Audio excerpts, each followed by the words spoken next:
अनुज कपाड़िया की मौत का सबसे बड़ा झूठ, दिग्विजय की काली हवेली का गहरा राज। अनुपमा की जिंदगी में तूफानों का आना कोई नई बात नहीं है, लेकिन इस वक्त जो बवंडर उठ रहा है, शाह आंसू से लेकर द्वारका के आश्रम तक, हर कोई इस गम में डूबा है कि अनुज कपाड़िया अब इस दुनिया में नहीं रहे। अनुपमा की आंखों के आंसू सूख चुके हैं और राही के मन में अपनी माँ के लिए नफरत की आग और भड़क गई है। लेकिन दोस्तों, सच से पर्दा उठाएंगे जिसे सुनकर आपके पैरों तले जमीन खिसक जाएगी। क्या आपने कभी गौर किया है कि दिग्विजय जी के व्यवहार में अचानक इतना बदलाव क्यों आया? क्यों वो अनुपमा को बार बार अनुज की याद दिलाकर तोड़ना चाहता है? असलियत यह है कि अनुज कपाड़िया की मौत सिर्फ एक सोची समझी साजिश है। दिग्विजय, जो खुद को अनुपमा का शुभचिंतक दिखाने की कोशिश कर रहा है, असल में वही इस पूरी तबाही का मास्टरमाइंड है। जिस एक्सीडेंट में अनुज को मृत मान लिया गया था, वह महज एक दिखावा था।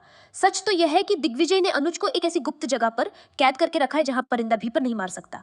दिग्विजय जानता है कि जब तक अनुज अनुपमा के साथ है, वह अनुपमा की हिम्मत को कभी नहीं तोड़ पाएगा और दुनिया के सामने उसकी मौत का झूठा नाटक रचा।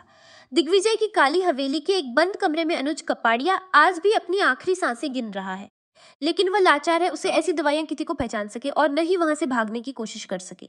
इधर अनुपमा बेखबर है कि उसका अनुज उससे चंद फासले पर ही तड़प रहा है। राही यानी आध्या, जो अपनी माँ को अपने पिता की मौत का जिम्मेदार मानती है, वह भी दिग्विजय की इस चाल का शिकार हो। दिग्विजय राही के कान भर रहा है ताकि वह अनुपमा से कभी ना मिल सके। उसे पता है कि अगर एक हो गई तो उसका खेल खत्म हो जाएगा। किंजल की वापसी ने शाह हाउस में खुशियां तो लाई हैं, लेकिन वह भी इस काले राज से अनजान है।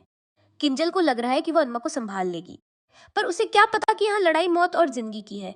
दिग्विजय का असली मकसद अनुज की सारी प्रॉपर्टी और अनुपमा का स्वाभिमान छीनना है। वह चाहता है कि अनुपमा टूटकर उसके सामने घुटने टेक दे।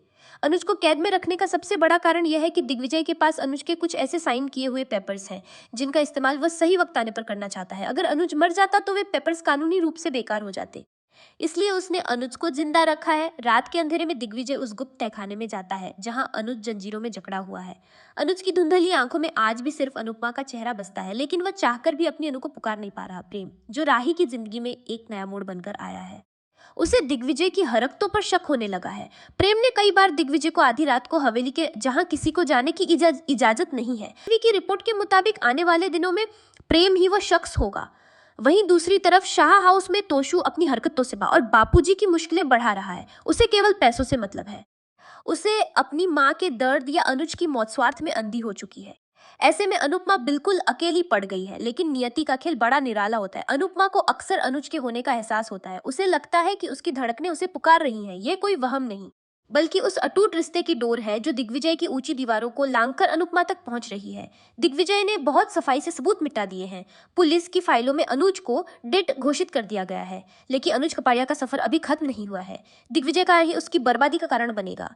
जब अनुपमा को पता चलेगा कि उसका अनुज मौत के मुंह में नहीं बल्कि इस दरिंदे की कैद में है, वह दिग्विजय के साम्राज्य को राख कर देगा। किंजल और अनुपमा की बातचीत के दौरान कुछ ऐसे पुराने राज्य खुलेंगे जो दिग्विजय के अतीत से जुड़े हैं। क्या दिग्विजय का अनुज से कोई पुराना हिसाब बाकी है? क्या वह कपाड़िया साम्राज्य का कोई ऐसा हिस्सा है जिसे सालों पहले ठुकरा दिया गया था? यह दुश्मनी सिर्फ दौलत की नहीं, बल्कि पुरानी रंजिश की बू दे रही है। अनुज की कैद में बिताया गया हर एक पल अनुपमा के लिए अग्नि परीक्षा जैसा होगा। अब देखना यह है कि क्या राही अपनी नफरत को भुलाकर अपनी माँ के साथ खड़ी होगी, और क्या प्रेम की मदद से अनुपमा उस काली कोठरी तक पहुंच पाएगी जहां उसका अनुज आज भी उसकी एक झलक के लिए तरस रहा है। यह राज खुलने के बाद शाह परिवार और अनुपमा की जिंदगी हमेशा के लिए बदल जाएगी, क्योंकि अनुज की वापसी दिग्विजय की मौत का वारंट लेकर आएगी।